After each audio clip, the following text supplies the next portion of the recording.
बिस्मिल्लाहिर्रहमानिर्रहीम। ये हमारा इस वक्त है लेक्चर नंबर 6। ठीक है, जितने भी डिस्कशन में आएंगे इंशाल्लाह आपकी फेवर उसमें कोई ना कोई अच्छा पॉइंट हर दफ़ा ही लेके जाएंगे हर लेक्चर में से। हाँ जी, which of the following is rational function. अब रैशनल, पहले तो फंक्शन वाइज जब रैशनलिटी आती है तो रैशनल फंक्शन ना एक पॉलिनोमियल फंक्शंस की बात करता है। इसमें जैसे आम रैशनल नंबर होता है बटे वाला नंबर, तो रैशनल फंक्शन इस तरह बटे की फॉर्म में लिखा जाएगा, फ्रैक्शन की फॉर्म में लिखा जाएगा। लेकिन जो स्क्वायर रूट वाला नंबर होता है वो इरेशनल होता है। जो स्क्वायर रूट के बगैर नंबर होता है जैसे 8 है वो रैशनल होता है। अब आपने क्या देखना है, जहाँ जहाँ स्क्वायर रूट नहीं आएगा वो रैशनल फंक्शन होगा। ये स्क्वायर रूट है इरेशनल फंक्शन, यहाँ स्क्वायर रूट है इरेशनल फंक्शन, बाकी बच गए दो, एक ये और एक ये। इनमें से ये रैशनल, यस इट्स करेक्ट, वो क्यों नहीं है, उसमें ना ये एक्सपोनेंशियल इन्वॉल्व हो गया है। एक्सपोनेंशियल जो हमारा रैशनल फंक्शन होता है, जो हमारा रैशनल फंक्शन होता है उसमें बटे के ऊपर और बटे के नीचे यानी कि numerator as well as denominator दोनों में पॉलिनोमियल होने चाहिए। पॉलिनोमियल क्या होता है, उसमें वेरिएबल की जो पावर है वो पॉजिटिव नंबर होती है, पॉजिटिव इंटीजर वेरिएबल की पावर। तो यहाँ तो एक्सपोनेंट इन्वॉल्व हो गया है, इसलिए ये एक मज़ीद टेक्निकल पॉइंट है, इन बातों का ख्याल रखना है। हाँ जी, which of the following is an odd function. अब ऑड इवन के हवाले से बहुत बातें हो चुकी, अब यानी कि ये अजीब लगता है कि मैं फिर से इन ऑड इवन्स को ही डिस्कस करूं। जिस वक्त F of minus x minus F x आता है ये होता है ऑड, और ये जब प्लस एफ एक्स के बराबर आएगा तो ये हो जाएगा इवन। इस तरह से आप x की जगह माइनस एक्स रिप्लेस करके देखेंगे, you can get the answer part a. Range of the function this 0 to infinity क्यों आ रही है कि जो मॉड वाला फंक्शन है या स्क्वायर वाला फंक्शन है उनकी रेंज हमेशा 0 से ग्रेटर होगी, क्योंकि ना मॉड से ना स्क्वायर से नेगेटिव क्वांटिटी कभी भी जनरेट नहीं होगी, इसलिए आंसर उसका 0 टू इन्फिनिटी। देखें क्वेश्चन फिर से रेंज का ही पूछा जा रहा है। इनके जो मैं बात पहले कर चुका हूँ, रेंज ही क्यों, मुश्किल ही रेंज होती है, डोमेन तो इशू ही नहीं बनती कभी भी, इसलिए रेंज का ही क्वेश्चन आता है जहाँ भी आ रहा है। चलिए जी अगला क्वेश्चन देखिए, ये सारे बोर्ड के पेपर्स और एंट्री टेस्ट और इधर उधर में पूछे गए हैं क्वेश्चंस जो अब आपको दिखाए जा रहे हैं। Range of the function this is, ये बुक वाला क्वेश्चन है। अब आप इसको ऊपर वाले को जब सॉल्व करेंगे x + 4 और x - 4 फैक्टर बनाने के बाद तो आपका ये फैक्टर कट जाएगा। ठीक है, range of this function is, बाकी क्या बच गया x - 4, बाकी बच गया x - 4। तो इस वक्त जब आप x की जगह पर, ये कोई कंपल्शन तो नहीं लगाई कि x की जगह हम कौन सा नंबर यूज़ करें और कौन सा ना यूज़ करें। जिस वक्त हम x की जगह -4 पुट करेंगे इस ओरिजिनल क्वेश्चन में, -4 + 4, तो आंसर डिफाइन नहीं होगा, ये इन्फिनिटी हो जाएगा, समथिंग डिवाइडेड बाय 0। लेकिन जो इन्फिनिट पार्ट है वो इस तरह हमने कैंसिल कर दिया, बाकी आपके पास आंसर ये बचा। जब फंक्शन आपका ये बन गया, इसमें जब -4 लगाएंगे तो आंसर आ जाएगा -8।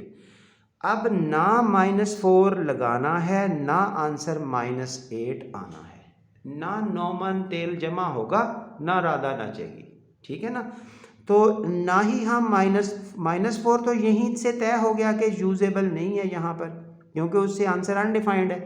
जब वो लगाया ही नहीं जा सकता, एक कोशिश करके आपने लगा लिया तो आंसर -8। -8 भाई तभी आएगा अगर आप -4 पुट करेंगे, तो -4 पुट करना नहीं, -8 वहाँ से आना नहीं, इसलिए दैट्स ऑल। ये रहा क्वेश्चन। हाँ जी, stone falls from the height, बिल्कुल सिंपल सा क्वेश्चन है बुक से। इस हाइट की जगह पर 0 लगा के आप x की वैल्यू निकालेंगे, क्योंकि जब वो ग्राउंड को टच करेगा उस वक्त हाइट ख़त्म हो जाएगी। 0 = ये 40 माइनस एक्स स्क्वायर सिंप्लीफाई करते हुए जब एक्स का रूट हल करेंगे वो प्लस माइनस 2 आएगा, तो टाइम नेगेटिव नहीं होता, इसलिए 2 seconds. 68 f of 2 equal to 3, यहाँ से आप एफ ऑफ 2 बनाएंगे क्योंकि एफ ऑफ 2 का आंसर दिया हुआ है। जब एफ ऑफ 2 बनाया 2 क्यूब 8, 2 स्क्वायर 4a प्लस 1, तो अब इस एफ ऑफ 2 की कीमत लगा देंगे। कौन सी कीमत? जो 3 बताई हुई है। इधर क्या है? 9 माइनस 4a, ये आपको मिल गई एक इक्वेशन। ये 8 और 1 9 हो गया। यहाँ से आप a की वैल्यू हल करेंगे। So that's it. A function f from x to y, g from y to z, then g o f is a function from x to z। ये ज़रा कंपोजिशन का रूल देख लें। कंपोजिशन या composite function में ना 3 function set use होते हैं, एक यहाँ से यहाँ, एक यहाँ से यहाँ। कंपोजिट पहले से आखिरी को अटैच करता है। अब उसने इसको x कहा, इसको y कहा, इसको z कहा। x से y, y से z, तो जो x से z ही बनेगा कंपोजिट, GOF जिसको कहा। So that's it, x to z composite का रूल ही ये है। चलिए जी, उसके आगे ये fx दिया हुआ है, f इनवर्स x पूछा जा रहा है। ये वंस अगेन इनवर्स वाला क्वेश्चन मैं आपसे प्रॉमिस कर चुका हूँ कि इसका लेक्चर दिया जाएगा, एक पूरा इकट्ठा करके ना इनवर्स वाले सारे क्वेश्चन इकट्ठे कर दूंगा। फिलहाल अगर कोई कर सकता है तो कर ले। Exact value pi is 180 degree. ये देखिए डिग्री का सिंबल इम्पॉर्टेंट है, अगर कोई 180 अकेला लिखेगा वो भी ठीक नहीं है कीमत। एग्जैक्ट वैल्यू, ये अप्रॉक्सीमेट वैल्यूज़ हैं, अप्रॉक्सीमेशन है, ऑल आर ट्रू पे नहीं फंस जाना। एग्जैक्ट वैल्यू 180 डिग्री कहाँ से आई? अगर याद हो फर्स्ट ईयर की बुक में होता है pi radian is equal to 180 degree. इस चैप्टर में भी इस्तेमाल हुआ है एक जगह पर, जहाँ पे वो ना क्वेश्चन दिया गया sine x degree over x. अब जो बच्चे थोड़े से टची हैं उनको पता है इस चीज़ का। यहाँ पर ये फार्मूला यूज़ हुआ है pi radian equal to 180 degree. ये है एग्जैक्ट वैल्यू, ठीक है। रेडियन और डिग्री की कन्वर्शन, ये अप्रॉक्सीमेटेड वैल्यू हैं। ये तो पाई एक इर्रेशनल नंबर है, ये दोनों रैशनल नंबर हैं, ये इक्वल कैसे हो सकते हैं? ठीक है, इसलिए बी केयरफुल। हाँ जी, एक्स अप्रोच टू दिस। अब देखिए लिमिट पुट कर दें 4। जब 2 इंटू 4 पुट करेंगे तो 2 मल्टीप्लाई बाई 4 माइनस 3 इसकी पावर 3, तो 4 2 ज़र 8, 8 माइनस 3 5, 5 की पावर 3, आंसर इज 125। 73 क्वेश्चन, ये एक पॉलिनोमियल दिया हुआ है n डिग्री का, देन पी एक्स की limit x approach to c। अब जहाँ जहाँ x है वहाँ वहाँ c लगा दें। ये यहाँ भी c लग गया, यहाँ भी c लग गया, यहाँ भी c लग गया, हर x की जगह c लग गया, और आपका जो फंक्शन है वो पी एक्स की बजाय क्या हो गया? पी सी हो गया, जब हमने हर x को c से रिप्लेस कर दिया। हाँ जी, question number 74, once again derivative वाला रूल अगर याद हो तो अब मैं इसको ड्रॉप कर रहा हूँ। ये देखें ना, लिमिट पुट की तो आंसर इज 0/0, तो come to the point, simple derivative. अब मुझे तो डेरिवेटिव भी शायद नहीं लिख के देना चाहिए, ये लें, ये बनता है डेरिवेटिव, इसका 1 इसका 0, नीचे इस रूट का 1/2 स्क्वायर रूट और इसका 0, ये कांस्टेंट है। तो जब लिमिट पुट करेंगे 1/2a, सॉरी ये 3 है, 1/3 का रूट, तो ये ऊपर जाके हो जाएगा 2 स्क्वायर रूट 3। दैट्स इट, ये आपको आंसर दिखाया गया है। ये डेरिवेटिव का रूल बड़ा अच्छा रूल है, लेकिन इस्तेमाल करते हुए गलतियाँ नहीं करनी, यूज़ करते हुए मिस्टेक्स नहीं करनी। हाँ जी, ये आपका बुक में से दिया गया क्वेश्चन है 75, इसकी लिमिट 3/2। ये एग्जांपल हैं बुक पर, मैं थोड़ा सा मेंशन भी कर दूं साथ ही, ताकि जो बच्चे कुछ हद तक इन चीज़ों को ऑब्ज़र्व कर रहे होते हैं वो फिर सही समझ जाते हैं। ये देखिए एग्जांपल नंबर 4 है, इसके 2 पार्ट हैं, एक में माइनस इन्फिनिटी है, एक में प्लस इन्फिनिटी है। तो माइनस वाले का आंसर प्लस है, प्लस वाले का आंसर माइनस है। सो इनका अब ख्याल खुद ही रखिएगा। जिस तरह से टीचर्स ने करवाया हुआ है काम, आप उस तरह से इसको मैनेज करेंगे। हाँ जी, करें यूज़ रूल। जिस तरह से ये लिमिट वाला बताया है p/q, इसकी लिमिट अलग, इसकी लिमिट अलग, यानी कि सादा तरीन काम है। साइन का डेरिवेटिव हो गया काज, एंगल का p, नीचे काज का डेरिवेटिव ये हो गया एंगल का q, ये भी 1, ये भी 1, तो ये आपका आंसर। कहाँ कहाँ ये याद करेंगे इस डेरिवेटिव के रूल को, जो भागा भागा मसले हल कर रहा है। हाँ जी, k अप्रोच टू ज़ीरो, जब इस k की जगह ज़ीरो लगाएंगे तो आंसर क्या बना, कोसिकेंट पाई। तो कोसिकेंट पाई इन्फिनिटी होता है। किस तरह से, इसको आप लिखेंगे 1/sin पाई, तो साइन पाई ज़ीरो होता है। तो इस तरह से समथिंग ओवर ज़ीरो का आंसर इन्फिनिटी आ चुका। हाँ जी, ये 3 पार्ट्स ठीक है, बड़े सही जगह पे फिट करके दिए हैं। ठीक है, ये देखिए तीनों पार्ट्स, पहला पार्ट, दूसरा पार्ट। यहाँ लिखा है x लेस देन ज़ीरो, यहाँ लिखा है x ग्रेटर देन ज़ीरो। ये ग्रेटर देन ज़ीरो वाले की लिमिट +1 है, स्मॉलर देन ज़ीरो वाले की लिमिट -1 है। तो अब देखिए ग्रेटर देन ज़ीरो का मतलब होगा ज़ीरो प्लस, उधर बुक में यूँ लिखा हुआ है, तो ग्रेटर देन ज़ीरो इधर ज़ीरो प्लस, ये बुक में ऐसे लिखा गया है, ये कंडीशन लगा के। एग्जामिनर इसी तरह की हरकतें करता है वहाँ पे। तो अब आप देख सकते हैं एक का +1, एक का -1, लेकिन जब आएगी लिमिट, ये इकट्ठे क्यों दिए, जब आपसे लिमिट पूछी जाएगी तो फिर ये है आंसर। ये ध्यान रखना है, लिमिट जब पूछी जाएगी, ये क्यों, ये लेफ़्ट लिमिट है, ज़ीरो प्लस राइट लिमिट है, ज़ीरो माइनस लेफ़्ट लिमिट है।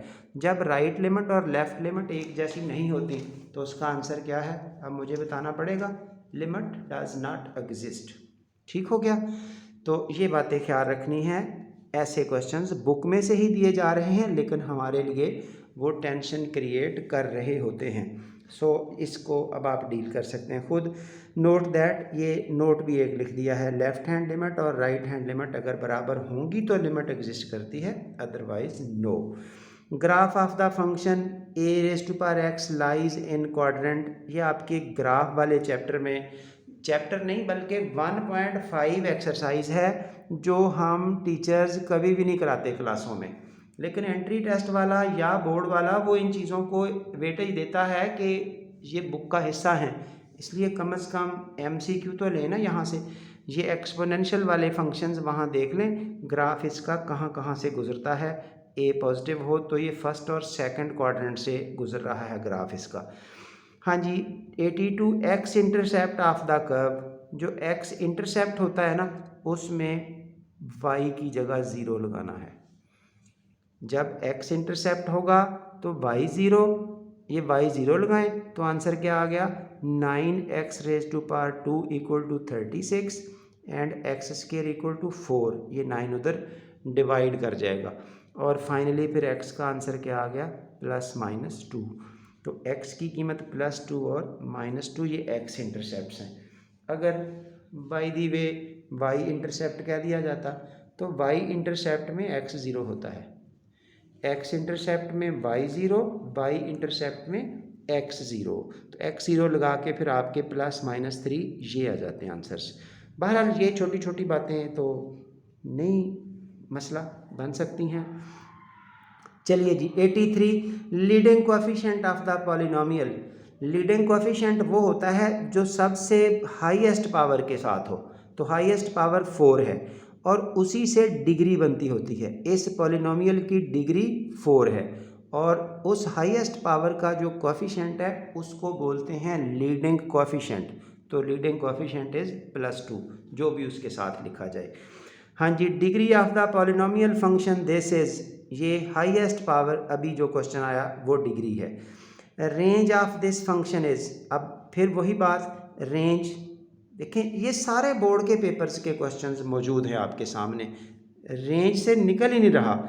जब x की जगह माइनस प्लस कुछ भी लगाएंगे आंसर प्लस ही रहेगा, लेकिन जब सबसे छोटा नंबर 0 लगेगा तो आंसर 0 बनेगा। ये 4 उसमें ऐड होके क्या बन जाएगा, 4, यानी कि मिनिमम आंसर 0 लगाने से 0 यहाँ से आएगा, कीमत तो लगानी है x की जगह पर, ये 0 लेकिन ये 4 तो मौजूद रहेगा, फिर भी 4 से बड़ा आंसर ही आएगा। तो ये इससे पहले ये देखें, यही चीज़ें हैं ना जो एग्जामिनर पेपर्स में बार बार पूछते हैं। अभी मैं जो डिस्कशन कर रहा था, एक क्वेश्चन आपका पीछे गुजरा ये वाला, तो उसमें रेंज ये थी। अब ये 1 यहाँ 0 + 1 1, अब उन्होंने इतना चेंज कर दिया, यहाँ 4 कर दिया। अब कोई और उठेगा, इधर को और नंबर लगा देगा। तो आपको टेक्नोलॉजी का पता होना चाहिए। Who recognized the term function to describe the dependence of the quantity Leibniz? The symbolical way to write the function Euler. ये दोनों मैथमेटिशियंस के नाम हैं, इनको क्लैरिफाई कर लें। कभी कभी ये वैसे हिस्ट्री के क्वेश्चन हैं, कभी कभी पूछ हो रहे हैं, लेकिन मैंने तो वही किया ना कि बोर्ड के पेपरों वाले क्वेश्चन जितने भी हैं वो डिस्कस किए जा रहे हैं और प्लस जो कोई रह भी जाएगा तो वो इंशाल्लाह आपको मिलता जाएगा, उस तरह का भी हल मिलता जाएगा। हाँ जी, उसके आगे आइए, ये x = 4t², y = 8t। अगर किसी को याद हो, दूसरे लेक्चर में मैंने ये पैरामीटर के क्वेश्चंस डिस्कस की थी, एलिप्स की, पैराबोला की, हाइपरबोला की और सब जो कुछ भी हैं, तो उसमें जब 1 की पावर 2 हो, 1 की पावर 1 हो, वो पैराबोला बनता है। हाँ जी, उसके बाद f ऑफ -x = fx, ये एक इवन फंक्शन की डेफिनेशन आ रही है। चलिए जी, यहाँ तक आपका ये काम क्लोज़ किया जा रहा है। इंशाल्लाह नेक्स्ट आपको यहीं से आगे कंटिन्यू करवाया जाएगा।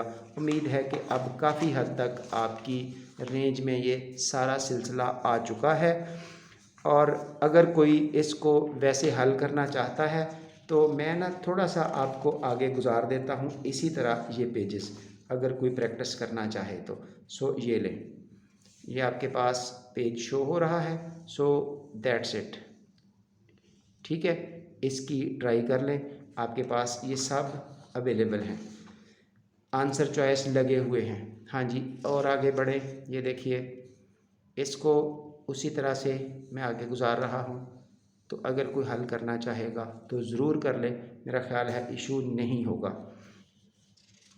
सो मैनी क्वेश्चंस हैं और सब पुराने पेपर्स में आ चुके हैं, और इंशाल्लाह अब आपकी ये टेंशन भी नहीं है। लेकिन मैं कोशिश करूँगा कि अभी भी जो छोटे छोटे हिंट हैं वो दे के आपका प्रॉब्लम सॉल्व किया जाए जितना हो सके। ये मेरा ख्याल आंसर चॉइस की तो ज़रूरत नहीं है, वो साथ साथ लिख ही दिए हैं, ठीक है, सारे पेपर के, तो वो अगर गुजर भी जाएँ आगे से तो दैट्स इट। ये आपका एक ये हो गया। चलिए जी, इंशाल्लाह हाज़िर होंगे अभी आगे लेक्चर नंबर 7 के साथ। उम्मीद है कि मैक्सिमम 2 लेक्चर्स और होंगे और ये आपका सारा चैप्टर फिर कहीं से भी इंशाल्लाह प्रॉब्लम नहीं रहेगा। चलिए जी, थैंक यू वेरी मच।